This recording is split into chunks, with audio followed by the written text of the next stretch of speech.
پیر کامل صلی اللہ علیہ وآلہ وسلم پارٹ 2۔ فلومینا فرانسیسس نے اپنے ہاتھ میں پکڑے پیکٹ میز پر رکھتے ہوئے ایک نظر ہال میں دوڑائی۔ پیپر شروع ہونے میں ابھی 10 منٹ باقی تھے اور ہال میں موجود اسٹوڈنٹس کتابیں، نوٹس اور نوٹ بک پکڑے تیزی سے صفیں آگے پیچھے کرتے ان پر آخری نظریں ڈال رہے تھے۔ ان کی جسمانی حرکات سے ان کی پریشانی اور اضطراب کا اظہار ہو رہا تھا۔ فلومینا فرانسس کے لیے یہ ایک بہت مانوس سین تھا۔ پھر ان کی نظریں ہال میں تقریباً درمیان میں بیٹھے ہوئے سالار پر جا ٹھہریں۔ 25 اسٹوڈنٹس میں سے اس وقت وہ واحد اسٹوڈنٹ تھا جو اطمینان سے اپنی کرسی پر ٹانگ رکھے بیٹھا تھا۔ ایک ہاتھ میں اسکیل پکڑے آہستہ آہستہ سے اپنے جوتوں پر مارتے ہوئے وہ اطمینان سے ادھر ادھر دیکھ رہا تھا۔ فلومینا کے لیے یہ سین بھی نیا نہیں تھا۔ اپنے 7 سالہ کیریئر میں انہوں نے پیپرز کے دوران سالار کو اسی بے فکری اور لاپرواہی کا مظاہرہ کرتے پایا تھا۔ 9:02 پر انہوں نے سالار کے پاس سے گزرتے ہوئے اسے MCQs پر مبنی آبجیکٹیو پیپر تھمایا۔ 30 منٹ کے بعد اسے وہ پیپر ان سے لے لینا تھا۔ 9:10 پر انہوں نے سالار کو اپنی کرسی سے کھڑے ہوتے دیکھا۔ اس کے کھڑے ہوتے ہی ہال میں اس سے پیچھے موجود تمام اسٹوڈنٹس نے سر اٹھا کر اسے دیکھا۔ وہ پیپر ہاتھ میں لیے فلومینا فرانسس کی طرف جا رہا تھا۔ فلومینا فرانسس کے لیے یہ بھی نیا سین نہیں تھا۔ وہ پہلے بھی یہی کچھ دیکھتی آئی تھی۔ 30 منٹ میں حل کیا جانے والا پیپر وہ 8 منٹ میں حل کر کے ان کے سر پر کھڑا تھا۔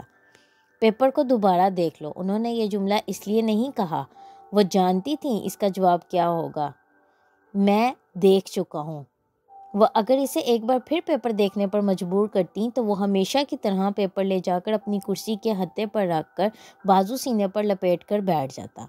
انہیں یاد نہیں تھا کبھی اس نے ان کے کہنے پر پیپر کو دوبارہ چیک کیا ہو، اور وہ یہ تسلیم کرتی تھیں کہ اسے اس کی ضرورت بھی نہیں تھی۔ اس کے پیپر میں کسی ایک بھی غلطی کو ڈھونڈنا مشکل نہیں، ناممکن تھا۔ انہوں نے ایک ہلکی سی مسکراہٹ کے ساتھ اس کے ہاتھ سے پیپر پکڑ لیا۔ تم جانتے ہو سالار، میری زندگی کی سب سے بڑی تمنا کیا ہے؟ انہوں نے پیپر پر نظر ڈالتے ہوئے کہا کہ میں تمہیں 30 منٹ کا پیپر 30 منٹ کے بعد سبمٹ کرواتے ہوئے دیکھوں۔ وہ ان کی بات پر خفیف سے انداز میں مسکرایا۔ آپ کی یہ خواہش اس صورت میں پوری ہو سکتی ہے میم، اگر میں یہ پیپر 150 سال کی عمر میں حل کرنے بیٹھوں۔ نہیں، میرا خیال ہے 150 سال کی عمر میں تم یہ پیپر 10 منٹ میں کرو گے۔ اس بار وہ ہنسا اور واپس مڑ گیا۔ فلومینا فرانسس نے ایک نظر اس کے پیپر کے صفحات کو الٹ پلٹ کر دیکھا۔ ایک سرسری کی نظر بھی انہیں یہ بتانے کے لیے کافی تھی کہ وہ اس پیپر میں کتنے نمبر گنوائے گا۔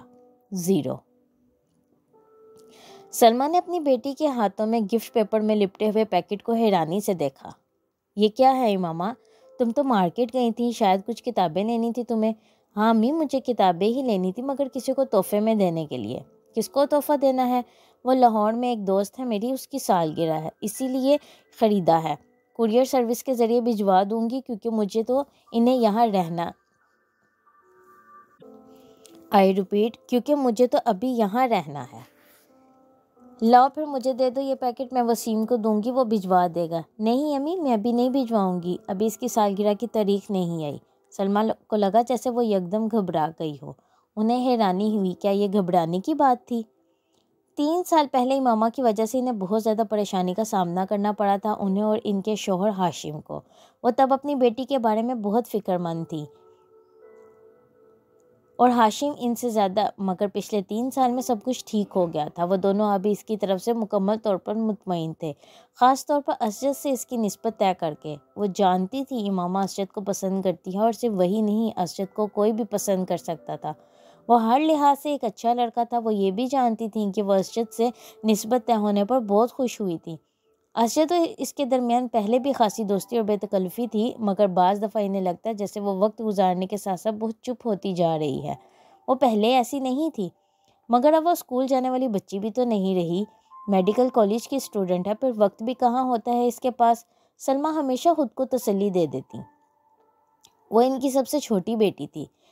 بڑی دونوں بیٹیوں کی وہ شادی کر چکی تھی، ایک بیٹے کی بھی شادی کر چکی تھی، جبکہ وہ 2 بیٹے اور امامہ غیر شادی شدہ تھے۔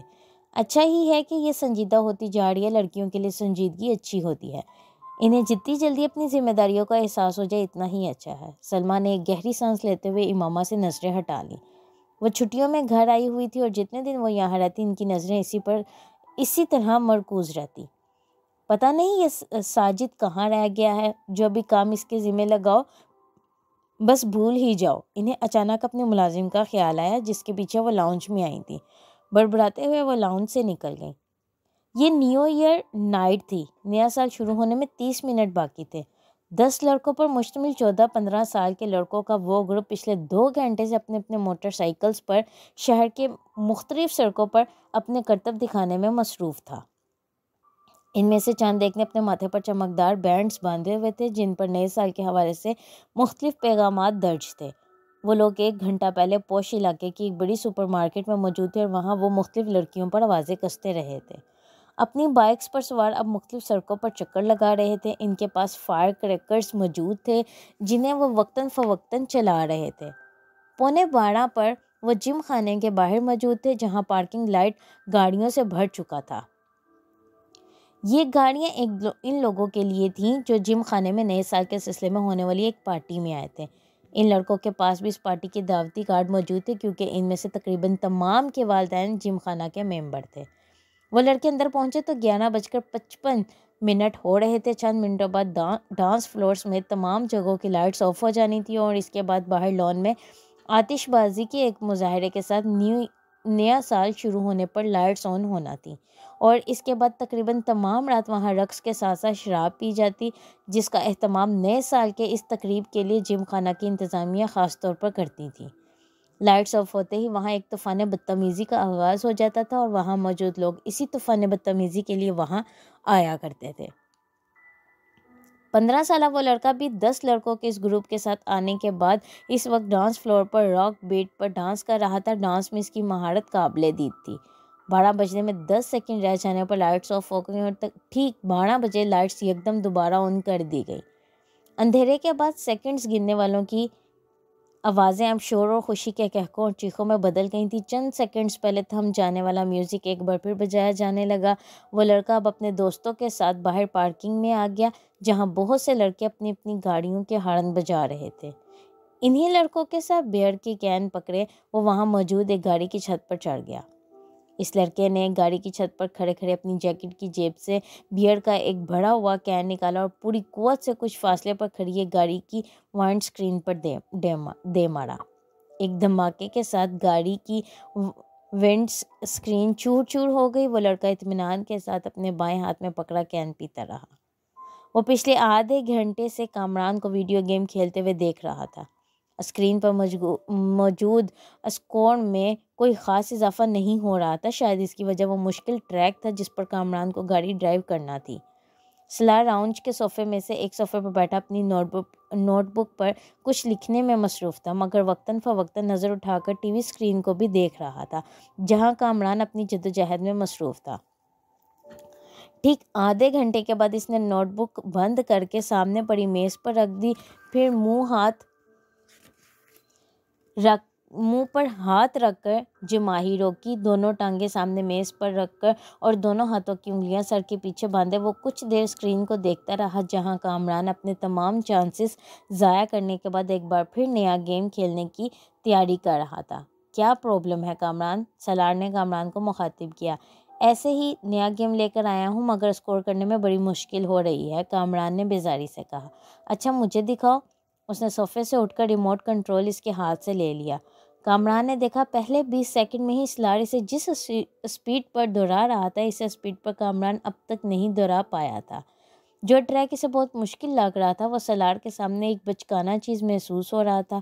1 منٹ بعد وہ جس اسپیڈ پر گاڑی دوہرا رہا تھا اس اسپیڈ پر کامران کے لیے اس پر نظریں جمانا مشکل ہو گیا جبکہ سلار اس اسپیڈ پر بھی گاڑی کو مکمل طور پر کنٹرول کیے ہوئے تھا۔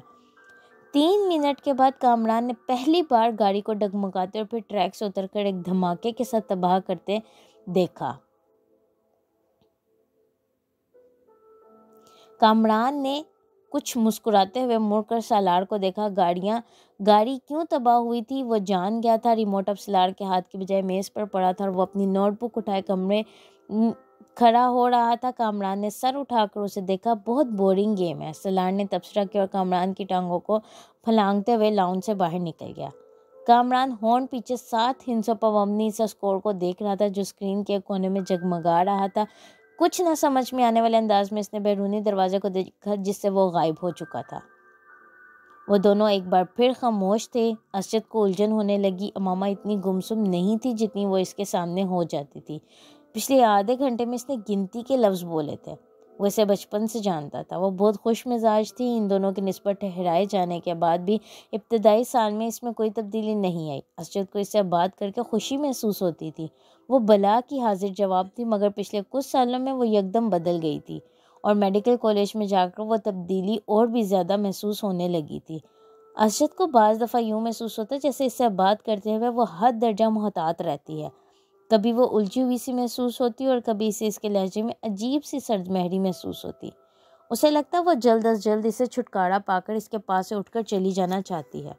اس وقت بھی وہ ایسا ہی محسوس کر رہا تھا۔ میں کئی بار سوچتا ہوں کہ میں خواہ ہی تمہارے لیے یہاں آنے کا تردد کرتا ہوں۔ تمہیں تو اس سے کوئی فرق نہیں پڑتا ہوگا کہ میں آؤں یا نہ آؤں۔ اسجد نے ایک گہری سانس لے کر کہا۔ وہ اس کے بالمقابل لان چیئر پر بیٹھی دور باؤنڈری وال پر چڑھی ہوئی بیل کو گھور رہی تھی۔ اسجد کی شکایت پر اس نے گردن ہلائے بغیر اپنی نظریں بیل سے ہٹا کر اسجد پر مرکوز کر دیں۔ اسجد نے سوالیہ نظروں سے اسے دیکھا مگر وہ خاموش رہی تو اس نے لفظوں میں کچھ رد و بدل کے ساتھ اپنا سوال دہرایا۔ تمہیں میرے آنے سے کوئی فرق نہیں پڑے گا نا؟ یا نہ آنے سے کوئی فرق تو نہیں پڑتا ہوگا امامہ؟ کیوں، ٹھیک کہہ رہا ہوں میں۔ اب میں کیا کہہ سکتی ہوں اس پر؟ تم کم از کم انکار تو کر سکتی ہو، میری بات کو جھٹلا تو سکتی ہو کہ ایسی بات نہیں ہے، میں غلط سوچ رہا ہوں۔ اور ایسی بات نہیں ہے، آپ غلط سوچ رہے ہیں، امامہ نے اس کی بات کاٹ کر کہا۔ اس کا لہجہ اب بھی اتنا ہی ٹھنڈا اور چہرہ اتنا ہی بے تاثر تھا جتنا پہلے تھا۔ اسجد ایک ٹھنڈی سانس لے کر رہ گیا۔ ہاں، میری دعا اور خواہش تو یہی ہے کہ ایسا نہ ہو اور میں واقعی غلط سوچ رہا ہوں، مگر تم سے بات کرتے ہوئے میں ہر بار ایسا ہی محسوس کرتا ہوں۔ کس بات سے آپ ایسا محسوس کرتے ہیں؟ اس بار پہلی بار اسجد کو اس کی آواز میں کچھ ناراضی جھلکتی ہوئی محسوس ہوئی۔ بہت سی باتوں سے۔ تم میری کسی بات کا ڈھنگ سے جواب ہی نہیں دیتی، حالانکہ آپ کی ہر بات کا ڈھنگ سے جواب دینے کی بھرپور کوشش کرتی ہوں، لیکن اب اگر آپ کو میرے جواب پسند نہ آئیں تو میں کیا کر سکتی ہوں؟ اسجد کو اس پر بات کرتے ہوئے کچھ مزید خفا محسوس ہوئی۔ میں نے یہ کب کہا کہ مجھے تمہارے جواب پسند نہیں ہے؟ میں تو صرف یہ کہہ رہا تھا کہ میری ہر بات کے جواب میں تمہارے پاس ہاں اور نہیں کے علاوہ کچھ نہیں ہوتا۔ بعض دفعہ تو مجھے لگتا ہے میں اپنے آپ سے باتیں کر رہا ہوں۔ اگر آپ مجھ سے یہ پوچھیں گے کہ تم ٹھیک ہو تو میں اس کا جواب ہاں یا نہیں میں ہی دوں گی۔ ہاں اور نہیں کے علاوہ اس سوال کا جواب کسی تقریر سے دیا جا سکتا ہے تو آپ مجھے وہ بتا دیں، میں وہ کر دوں گی۔ وہ بالکل سنجیدہ تھی۔ ہاں اور نہیں کے ساتھ بھی تو کچھ کہا جا سکتا ہے اور کچھ نہیں۔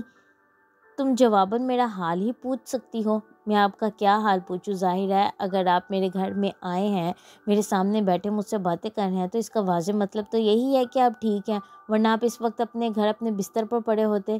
یہ فارمیلٹی ہوتی ہے امامہ، اور آپ جانتے ہیں میں فارمیلٹیز پر یقین نہیں رکھتی۔ آپ بھی مجھ سے میرا حال نہ پوچھا کریں، میں بالکل مائنڈ نہیں کروں گی۔ اسجد جیسے لاجواب ہو گیا۔ ٹھیک ہے، فارمیلٹیز کو چھوڑو، بندہ کوئی اور بات کر لیتا ہے، کچھ ڈسکس کر لیتا ہے، اپنی مصروفیات کے بارے میں کچھ بتا دیتا ہے۔ اسجد، میں آپ سے کیا ڈسکس کروں؟ آپ بزنس کرتے ہیں، میں میڈیکل کی اسٹوڈنٹ ہوں، آپ سے میں کیا پوچھوں؟ اسٹاک مارکیٹ کی پوزیشن، ٹرینڈ بلش تھا یا برش، انڈیکس میں کتنے پوائنٹس کا اضافہ ہوا، یا اگلی کنسائنمنٹ کہاں بھیج رہے ہیں، اس بار گورنمنٹ نے آپ کو کتنی ریبیٹ دی۔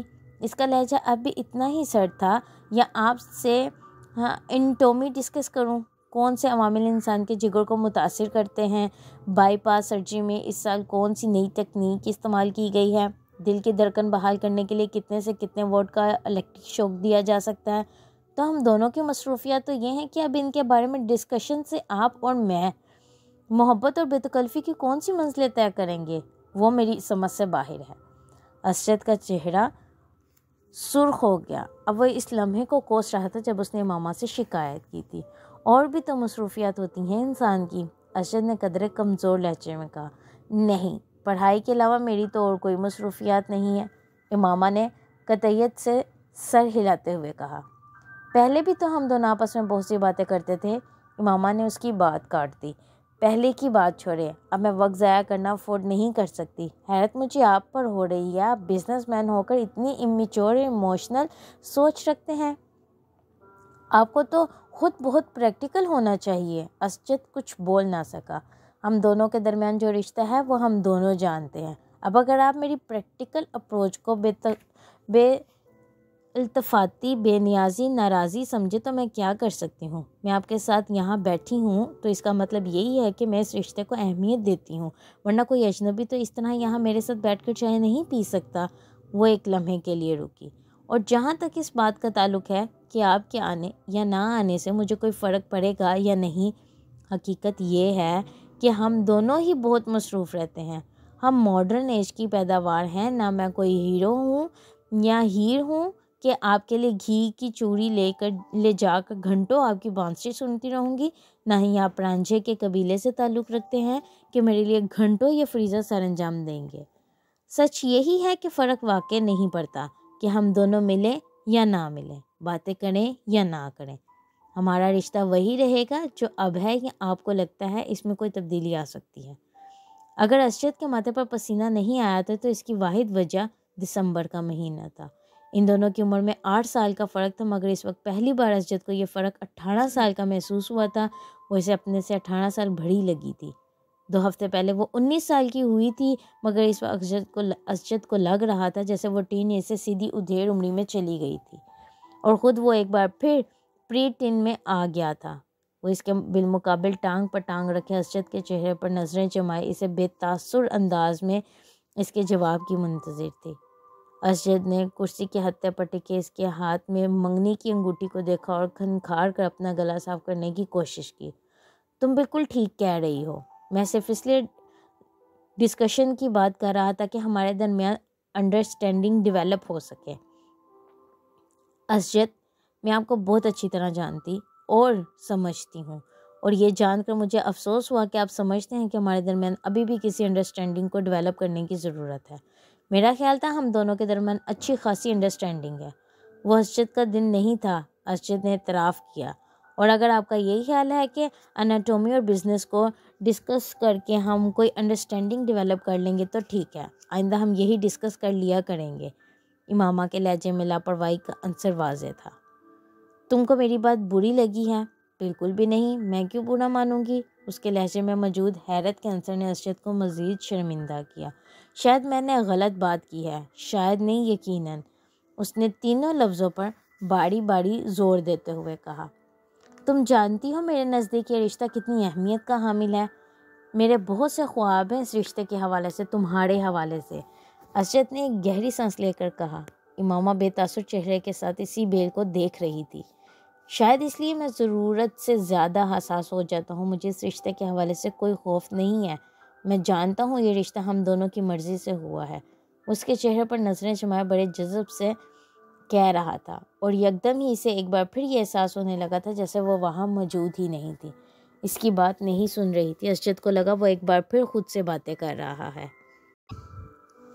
ایک بہت بڑی کوٹھی کے عقب میں موجود انیکسی سے میوزک کی آواز باہر لون تک آ رہی تھی۔ باہر موجود کسی بھی شخص انیکسی کے اندر موجود لوگوں کی قوت برداشت پر حیرانی کا اظہار کر سکتا تھا، لیکن وہ انیکسی کے اندر موجود لوگوں کی حالت دیکھ لیتا تو وہ اس حیران کن قوت برداشت کی وجہ جان جاتا۔ انیکسی کے اندر موجود 6 لڑکے جس حالت میں تھے، اس حالت میں اس سے زیادہ تیز اور بلند میوزک بھی ان پر اثر انداز نہ ہو سکتا تھا، اور جہاں تک 7ویں لڑکے کا تعلق تھا تو ویسی کسی چیز سے متاثر نہیں ہوتا تھا۔ انیکسی کا وہ کمرہ اس وقت دھوئیں کے مرغولوں اور عجب قسم کی بو سے بھرا ہوا تھا۔ قالین پر ایک مشہور ریسٹورنٹ سے لائے گئے کھانے کے کھلے ہوئے ڈبے اور ڈسپوزیبل پلیٹیں، چمچے بھی پڑے تھے۔ قالین پر کھانے پینے کی بچی کچی چیزیں اور ہڈیاں بھی ادھر ادھر پھینکی گئی تھیں۔ سافٹ ڈرنک کی پلاسٹک کی بوتلیں بھی ادھر ادھر لڑک رہی تھیں۔ کیچپ کی بوتلوں سے نکلنے والی کیچپ قالین کو کچھ اور بدنما بنا رہی تھی۔ وہ 7 لڑکے اسی قالین پر ایک دوسرے سے کچھ فاصلے پر براجمان تھے۔ ان کے سامنے قالین پر بیئر کے خالی کینز کا ایک ڈھیر بھی لگا ہوا تھا، اور تفریح کا یہ سلسلہ وہیں تک نہیں رکا تھا۔ اس وقت وہ ان ڈرنکس کو استعمال کرنے میں مصروف تھے جن کا انتظام ان میں سے ایک نے کیا تھا، اور نہ صرف ڈرنکس کا بلکہ ڈرگز لینے میں بھی ان کی مصروفیات دیدنی تھی۔ پچھلے 2 ماہ میں وہ تیسری بار اس ایڈونچر کے لیے اکٹھے ہوئے تھے اور ان 3 موقعوں پر وہ 4 مختلف قسم کے ڈرگز استعمال کر چکے تھے۔ پہلی بار انہوں نے وہ ڈرگ استعمال کی تھی جو ان میں سے ایک کو اپنے باپ کی دراز سے ملی تھی۔ دوسری بار انہوں نے جو ڈرگ استعمال کی تھی وہ انہوں نے اپنے ایک اسکول فیلو کی توسط سے اسلام آباد کے ایک کلب سے خریدی تھی، اور اس بار جو ڈرگ استعمال کر رہے تھے وہ انہوں نے ایک ٹرپ پر راولپنڈی کی ایک مارکیٹ میں ایک افغان سے خریدی تھی۔ تینوں موقعوں پر انہوں نے ان ڈرگز کے ساتھ الکوہل کا استعمال کیا تھا، جس کا حصول ان کے لیے مشکل نہیں تھا۔